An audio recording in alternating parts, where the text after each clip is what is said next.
What's the number one target for real estate fraud in Idaho? We're going to tell you. And if you wait to the end of the video, we're going to show you how to get a resource that will protect you from that ever happening to you. All right? Let's get to it. So, the number one target is vacant land. So, if you own vacant land in Idaho or you're thinking about buying it, this video might save you from a nightmare. Because vacant land is the number one target for real estate fraud. And most people don't see it coming until it's too late. And here's the scary part. Fraudsters they don't need to break into your house. They don't need to pick a lock. They don't need to meet anyone in person. With land, they just need time, distance, and a distracted owner. So today I'm going to show you why vacant land gets targeted more than houses, the most common fraud patterns that we're seeing right now, and we do see them, the red flags that show up before you get burned, and a simple, practical checklist to protect yourself as a landowner or buyer in Idaho from becoming a victim of fraud. Now, if you don't know me, I'm Rick Powell. I'm a third generation broker. My family's been in real estate nonstop for 70 years now. Kirsten and I have been associate brokers in multiple states now for over 20 years, and we've been real estate investors for over 30. We love helping people buy and sell dirt, so if you're thinking about it, give us a call. We'd be happy to help you. Now, if you own land in Ada or Canyon or Boise, Jim, Payette, any of those counties anywhere in the Treasure Valley and beyond, this is for you. So let's define what we mean by vacant land fraud, because this is important. We're talking about situations where people try to sell land they don't own, transfer ownership illegally, pose as the owner to trick a buyer, agent, or title company, or intercept money through the transaction through wire fraud. And quite honestly, wire fraud is a huge issue in real estate across the board, no matter what type of transaction you're doing. But I'll dive into that a little bit earlier. So, and you know what? These scams target regular people. They're not just going after investors. They're not going after high net worth individuals. Land deals get done at every price point. And there's a lot of them that are at lower price points, much lower than houses, and they still get scammed. So, if the property is vacant, the fraud risk goes up dramatically. Why? Because being a landowner or seller is easier to impersonate and harder to verify. Because there's all kinds of people who own dirt in another state from where they live, so they're not going to show up to sit down at the title table when you're close to you to push a check across to you. It's just not. It doesn't work like that. So, vacant land is a fraudster's dream for five big reasons. All right. Number one, no one's physically there. With a house, neighbors notice activity. With land, nobody notices anything because nothing is supposed to be happening. Now, I want to put a caveat on that because there's a lot of times Kirsten and I are going out. In fact, we were just up north of Idaho City a couple of weeks ago looking at a 20-acre parcel we may be listing. And we were walking the land and there was a neighbor. In the house, you could see it. So they came over and they're like, hey guys, what's going on? Because they noticed that somebody was walking the land that somebody else owned that lived out of state, and they'd never seen people on the land, so they wanted to know why people were walking that dirt. So if you can, if there's a neighbor next door that has improved the property or they have a house on it or something like that, that's okay. They probably will see something and say something. But a lot of times, particularly when you get way up in the mountains, either there are no houses around the property. I get why you want a property that remote, or there's so many trees in between the house and your property, people can't see it, so they don't notice anything. So that's one of the reasons that it's such a ripe target is that most people won't catch somebody walking through. Whereas if you got a house for sale, even if there's not a sign out front, a lot of times, prospective buyers will walk right up, start peeking in windows and stuff like that. And if I see my next door neighbor, his house and somebody's looking in the window, I'm definitely going to go walk outside and say, hey, what's going on? Why are you doing that? So in general, vacant land, nothing's happening on it. Nobody expects anything to happen on it. So it's easier to target like that. But if there's a neighbor next door that will see something, say something, that will help. All right. Point number two, often the owners are out of state. And Idaho's loaded with owners who live in California, Oregon, Washington, Arizona, maybe even over on the East Coast because they moved away. That distance creates a perfect gap for impersonation. All right. Number three, landowners don't check it regularly if they live out of state or if they live far away. People check on homes all the time. And the difference between land and homes is A lot of land doesn't have power on it. You might have power on the road out in front of it, but you haven't pulled to the land because you don't have any improvements on it yet. You haven't built anything. Whereas on a house, it's not hard at all to hook up some ring cameras or some Arlos or whatever type of surveillance monitoring you want to have, and you can just pull up your phone and say, "Hey, there's somebody on my property," and get alert from the ring camera or whatever. Whereas on dirt, if there's no power on it and you're not running, even if you have a trail cam, what if there's no cell service? It can't broadcast over that. So you literally have to go to the property, pull the trail cam or pull the card out of the trail cam and review it to see if anybody's been there. So, people just don't check on their dirt that often, and they rarely check on a smaller parcel. And, quite honestly, many landowners don't even know, they don't notice small changes like a sign or a listing, a sign on the property, a listing on Zillow, or weird inquiries, people calling about their dirt until the damage is already done and the transfers happened. Point four, public information is really, really easy to find. County records are public. Parcel numbers, owner names, mailing addresses, often accessible online. That's useful for legitimate transactions, but it's extremely useful for criminals because they can take your information and create a fake driver's license that they send over or whatever. But all that info is out there. And George Orwell with 1984 was right. There's almost no privacy anymore. All your data is online. If you dig hard enough, you can find almost anything. So it's easier to impersonate you with a dirt deal than it is on selling a house. All right. Number five, land transactions can be less standardized than a residential home because there's usually a well-worn process. And 95% of real estate agents never see a land deal anyway. All they do is buy and sell houses. They get involved with a land deal and they try to treat it like a house deal, but they don't know all the due diligence you're supposed to do. So it's easier to put one over on them.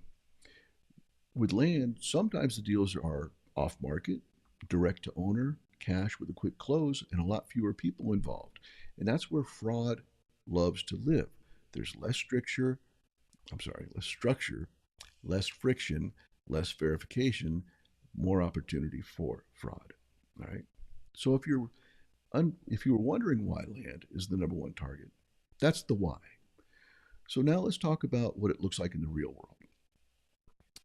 I'm going to describe these things in a way that help you spot them without trying to give a how to do it for criminals. All right. So number one, the pattern we see most often is the fake seller land listing. This is the big one. This is the one we get calls on all the time. Someone pretends to be the owner and lists a vacant parcel, and it's often priced to move. Not a little bit under market, a lot under market. So somebody's got that fear of missing out. A buyer says, wow, this is a great price on this parcel. Let's move on it before somebody else does. And the scammer puts it out that low because the goal isn't to negotiate to get a better price. The goal is to create urgency to get a buyer to move fast and bypass a lot of the due diligence protocols. Some of the common signs we've seen is the seller wants a really quick cash close. They refuse to answer any phone calls and they insist on only communicating via text and email. They don't want to meet. They don't want to show you any ID. They don't want to answer detailed land questions. They push for using some random title company that nobody's ever heard of, or worse, no title company at all. Say, nope, send it to me or send it to my attorney versus send it to an actual title company. And you definitely want to use a title company with dirt every time. Hard stop. The scammer will also want a deposit before verification is complete. And by the time you realize something's off, you're chasing a ghost. All right. And this one happens all the time. We just got a call a couple weeks ago. I'm sorry, we got an email, not a call. We got an email from somebody asking us to list a piece of dirt up in McCall. Nice parcel, too. And I said, great, let's get on the phone. Let's talk a little bit about it. I said, oh, you know what, I'm traveling. I don't have time to talk, but here's my information. And we're like, okay. Now, something you have to understand about Kirsten and I is if we take a listing, we spend money on it immediately. I mean, we market the living daylights out of it. We've got videography. Even on dirt, we do videography. We do heavy graphics. Everybody knows everything they need to about the land going into it. So it's a very clean transaction. So before we spend any money or time, we want to make sure we verify who the owner is. So that we got the information on this parcel, and then we have databases we go into where we can find your cell phone number, your regular landline, all the information about where you might be. And we got the information on the parcel, and we got the cell phone for the owner. we called them up. And that phone call always goes the same way. It's pretty funny. I call them up, ring, ring. Hi, my name's Rick Powell, and I'm a real estate agent, and I was just contacted to sell your property. And they're like, I'm not selling my property. And they hang up. And you call them back, say, it's Rick again. I understand you're not selling your property. I'm just telling you somebody's trying to hire me to sell your piece of dirt at XYZ. And then they're like, what do you mean? And then we start walking him through, and it's about a 15-minute conversation at that point, saying, hey, I know that I don't think it's you trying to sell the property. I think somebody's trying to fraudulently sell the piece of dirt you own over here. But they've contacted me, asked me to send them a listing contract, put the property up for sale, and sell the property. I'm calling you to confirm that is your wish and you are this person that's contacting me. And of course, every time it's like, no, no, I'm definitely not. And then they're all happy. Then we have a great relationship after that, and we say, okay, well, here's what you should do to protect yourself. But please know people are targeting your dirt specifically because they've reached out to me already, and we'll forward them the email that we were sent so they have a copy of it as well. But it's yeah, it's out there a lot. All right, so it's not. This is not a rhetorical video. This actually happens all the time. All right, so there you go. Now, pattern number two, not as common as the number one we just talked about, but pattern number two is title and ownership transfer fraud. It's not, the scam isn't about listing the property, selling it, and taking it and taking the money. It's about changing the ownership records so they actually convince title that it's a legitimate deal, and they take you as the owner off the records and they become the new records, just as if a sale had happened. It could be a quick claim, it could be any number of ways, but that's another way they try to scam you. And again, it's rare compared to fake listings, but it's devastating when it happens because it could take months or even a year or more to unwind. So this is why title companies matter so much with land, because you got to have that chain of title, the legal descriptions, the recording history. Those details are everything. A good title company, actually any real title company, will take care of all of that, and it'll be rock solid.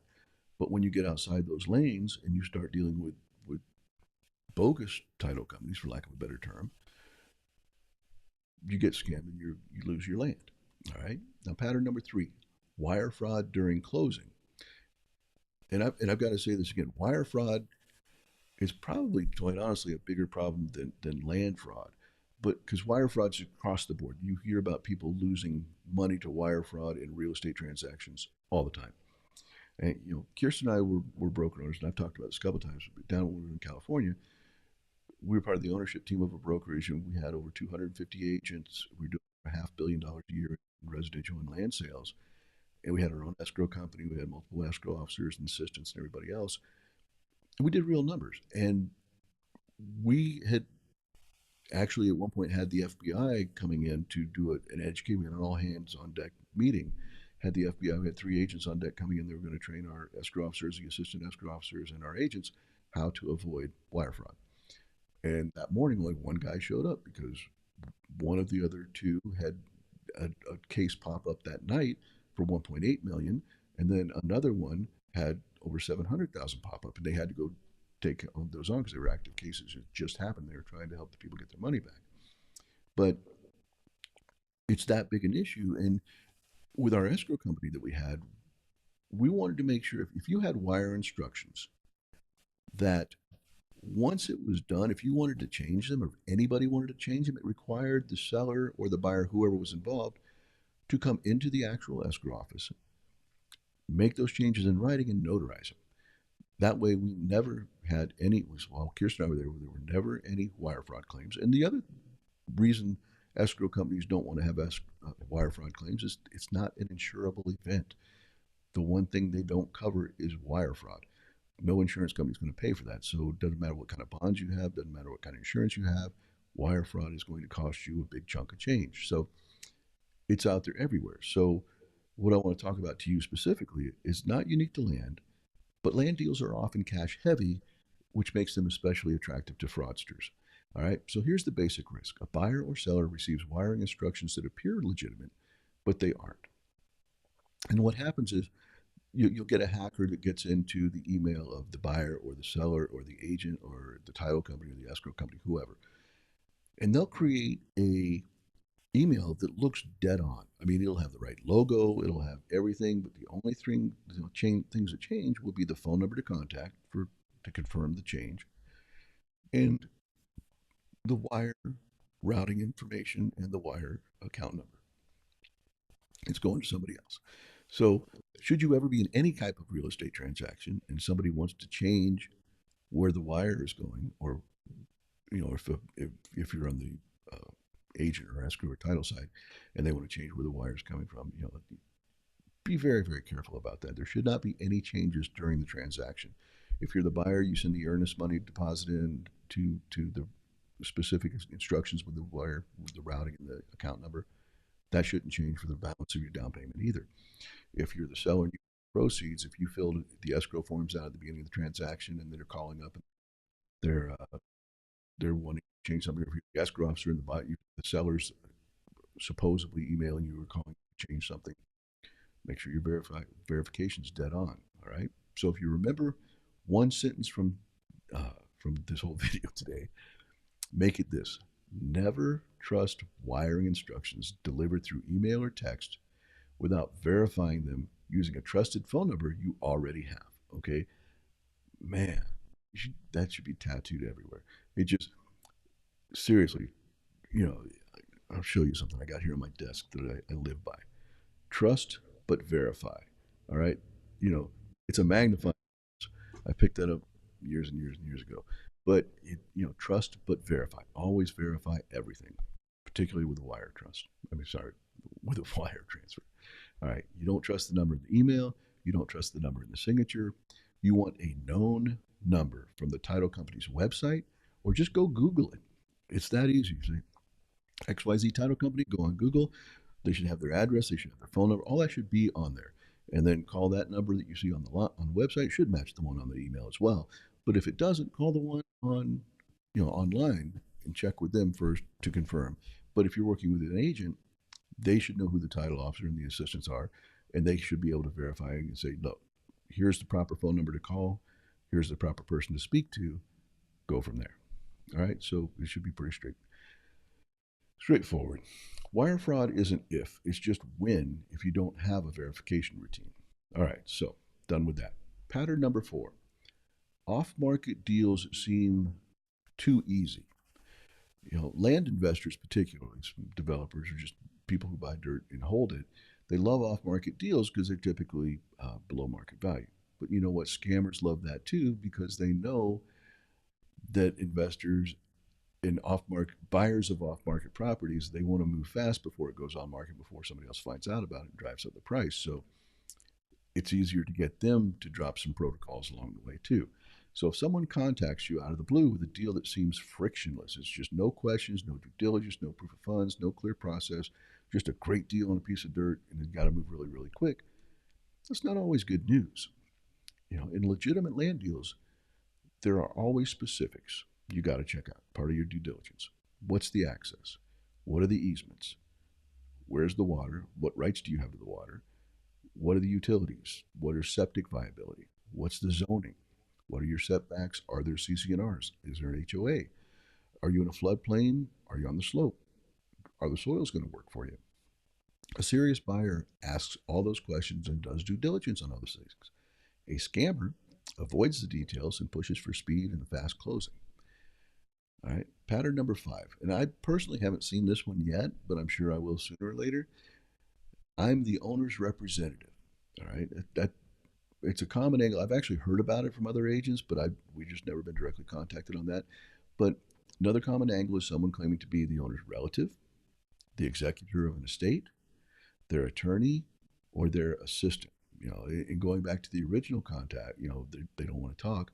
They'll say the owner's unavailable. They're traveling, they're sick, they're overseas, they don't do calls. The whole litany of excuses. But could it be true? Sometimes, but it's also the classic setup. So when land is involved, authority to sell that land must be verified, not assumed. Why? Because land punishes assumptions. Always remember that. So, why Idaho is especially vulnerable? We're exposed more than most because Idaho has a unique mix that increases exposure. We have a very strong out-of-state interest in Idaho land, and we also have a very strong out-of-state ownership level of land. All right, a lot of rural parcels, especially up north, they're in areas where no one notices. There's so many trees on the BLM land, sorry, on the Forest Service land, you can't see anything. BLM land's not, quite so forested, so you can actually see a lot more stuff. In rule of thumb of BLM versus Forest Service, if it's covered in trees halfway up a mountain, it's usually Forest Service. If you're down in a scrub land with not too many trees, it's probably BLM land or Idaho public land. But a lot of the rural parcels, especially up on the mountains where there's a million trees, nobody notices because nobody can actually see what's going on the land anyway. Recreational land, view lot, foothill parcels, legacy properties that have been in families for decades, and then they get inherited. Those people aren't actively managing the property. They're not always on it. They don't always have a trailer on it. For the people who have hunting cabins or hunting camps, that kind of stuff, put them off to the side. It's a different group. We're talking about people who own dirt and it's just part of their portfolio at this point. They either inherited it or they bought it because they thought they might want to build on it someday, or they thought it was a good idea, or somebody told them it was a great idea, whatever. But they're not up there looking at it all the time.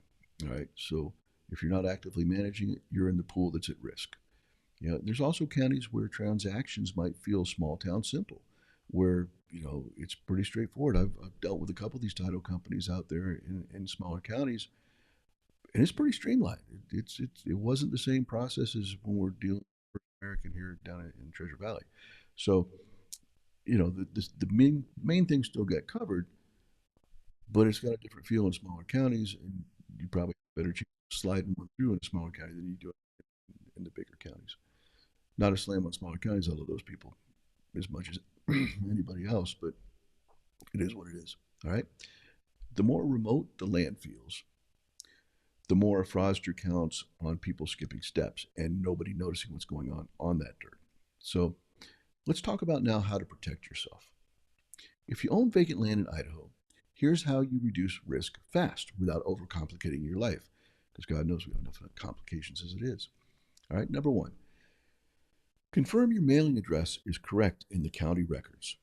First and foremost, make sure that anything coming from the county regarding that dirt is coming to you where it should.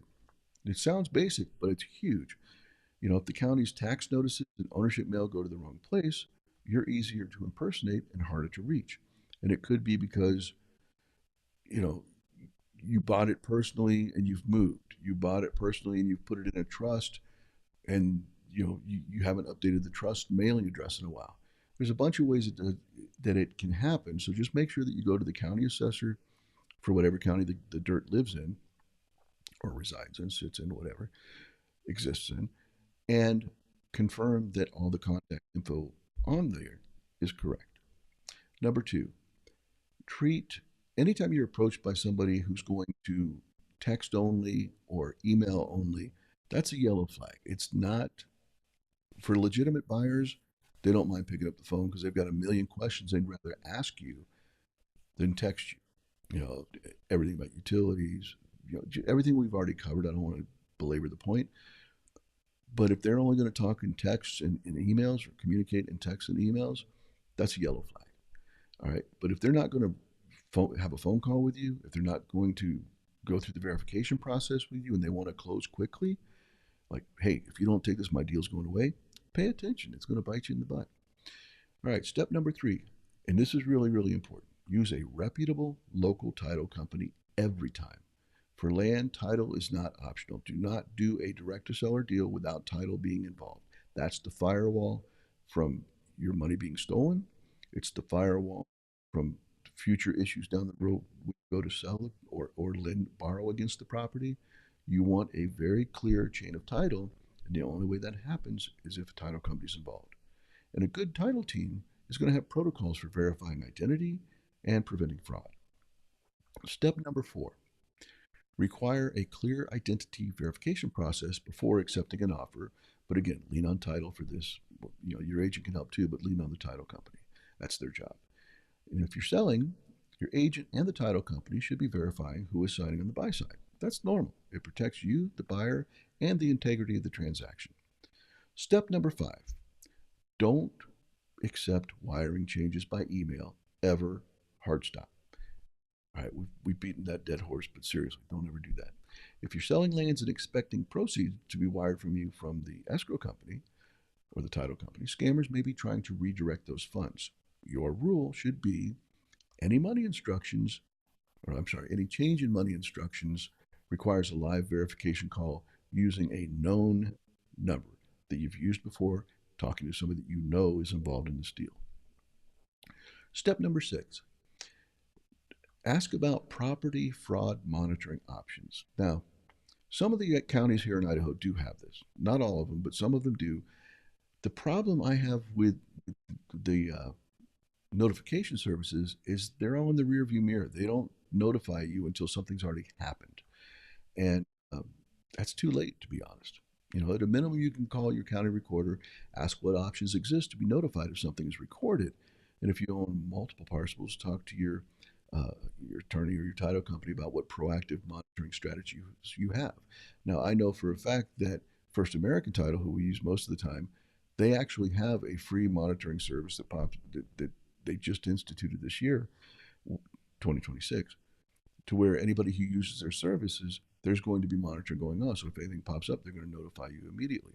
It's a great service, and I do believe we'll start seeing this roll out with other title companies as well, because it's just a great tool to have, and it's one that's so simple and easy to understand that buyers really appreciate it and agents really appreciate it. So the notification is an option. I prefer something more concrete, and recently on social media, I've seen a lot of people talking about slap a lien on your property and you'll know before anything happens. In Idaho, there's an issue with that because the mechanic's lien lasts 90 days and then it expires. You do an attachment lien after 2 years, that expires. As an individual, you can't do a modification. There's one with some type of medical lien you can slap on that does not expire. But unless you're doing some type of tax lien as a government entity, you've got a lien that you've got to sit on top of and renew all the time, and it's not worth the effort, to be honest. Personally, I would recommend doing a deed of trust, but again, talk to your attorney, your title company, because I'm not giving legal advice here. But with a deed of trust, you have to understand title cannot transfer the ownership without contacting the beneficiary of the deed of trust, and I'm sorry, the trustee of the deed of trust, to get it released so they can transfer it. So you get immediate notification before anything happens. And a deed of trust is basically what's used by a lender when you pledge the property as collateral for a loan. The deed of trust is what enables them to foreclose on you. That's their foreclosure mechanism, should you not pay the loan or default in some other way. So, and they work like water rights, in that first in time, first in right. Unless they get recorded at the exact same time, whoever got their deed of trust recorded first is primary. And if the primary deed of trust forecloses, all the other deeds of trust are blown out. So, you can have the bank, or say it's an owner carry, they've got a deed of trust. They're primary, period, hard stop. You can record a secondary deed of trust for $100, $1,000, whatever. Do it through your title company or through your attorney. And once that's there, if somebody tries to fraudulently sell your property or transfer your property, you're going to be notified as assuming that you did everything right, assuming that the proper contact information is there. The title company is going to reach out to any deeds of trust on that property and say, what is the payoff, or what do we need to do to get this released, because we have a sale going on. And at that point, you can say, well, I own the property and I'm not selling it, so we have a fraudulent situation on. Throw the hard brakes on, and you've stopped everything right there. And that ultimately is what you want to do. And it does not affect the first deed of trust, because they're primary. They were recorded first.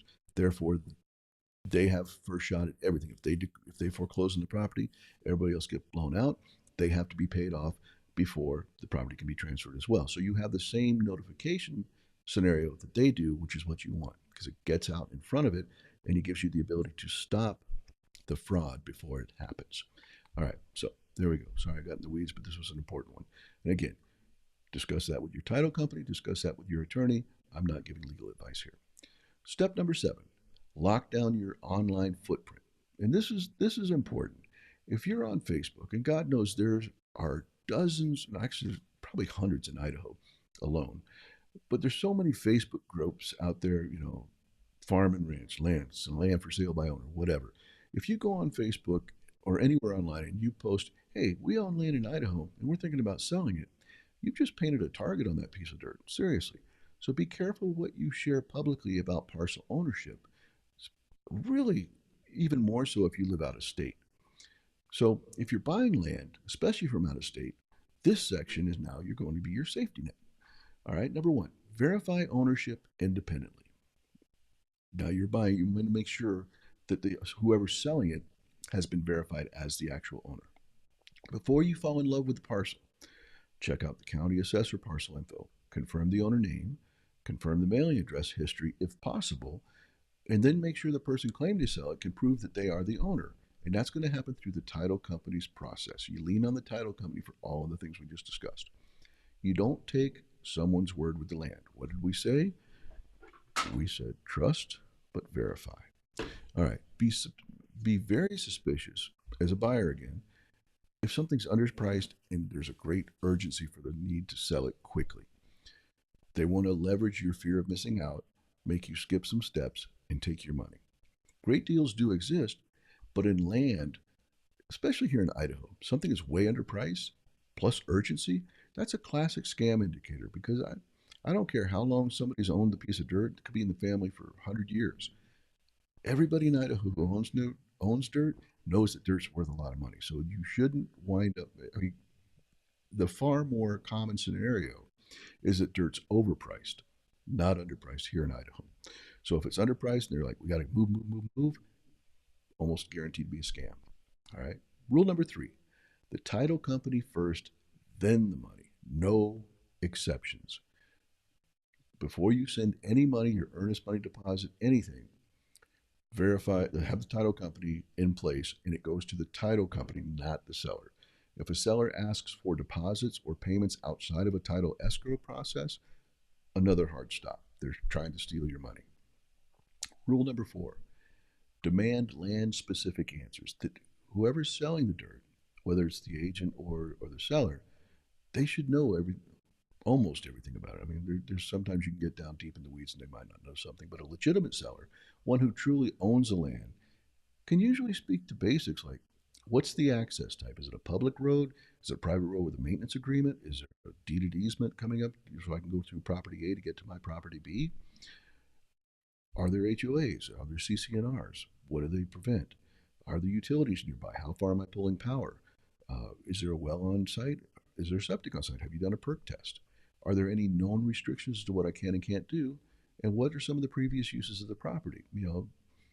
Where that really matters is if this was an old legacy farm, where was the dump on the farm? Because they use that for everything. They use that for everything from dead animals to old oil to old machinery. I mean, we found all kinds of crap in dumps, on farm dumps. So make sure you know what the previous uses of that property were. And quite honestly, the seller may not know everything. If they bought the property during COVID, you know, I can't even. Yeah, we've had some really interesting conversations with land sellers that purchased in the last 5 years that you know they just bought the dirt because they thought they were going to be green acres and all this other stuff, and then they just don't know that much about it, and their agent didn't know much about it, and they didn't tell them much about it. That's not scamming; it's just unfortunate. So it's okay if they don't know everything, but if they know nothing about the property and they won't allow any due diligence, that's not enough. That's not okay. That's another hard stop. Rule number 5, don't skip due diligence just because it's land. What did I say earlier? Land punishes assumptions. I'm going to say that in every video probably. Land can hide the most expensive surprises in real estate. It could be that there is no legal access. You heard me talking just a couple seconds ago about what's the ingress egress. Is there a deeded easement? Is it a county road? Is it a private road with maintenance agreements? You got to make sure that you have legal access. Just because there's a road there going onto your property actually doesn't mean that it's legal. So we got to check that out. Is septic feasible? Have they done a perk test? Are there any water rights with the property? Because if you don't have any water, do you want the property? You can still, in most cases, drill a well, but wells are very, very expensive. Go look at my water rights versus irrigation video about well and how much they cost. It's expensive. All right. Are you on a floodplain? Or do you have real slope issues if you're up in the mountains where you're going to have to move a lot of dirt and do a lot of engineering to be able to build your foundation? That's expensive. Are there zoning restrictions? Yeah, example for that one is what if you want to buy the dirt, split it, sell off part of it to offset your original acquisition price? What if you're already at the minimum acreage allowed under that zoning? Then you can't subdivide it or split it, so you can't do that. What if there's other buildability problems? And buildability, what a word that is. Um, it takes a lot of different forms. It's not just topography or geography or anything else. Sometimes it's that you ran out of money. I mean, one of the things we talk about more often than not, and it winds up talking people out of buying dirt, unfortunately, is do they have a budget big enough to do everything they want to do? Because you have to put infrastructure in before you start going vertical. I mean, if you're going to build a house on the property, even if it's as remote as possible, you still have to figure out what you're doing for power, what you're doing for water, what you're doing for septic.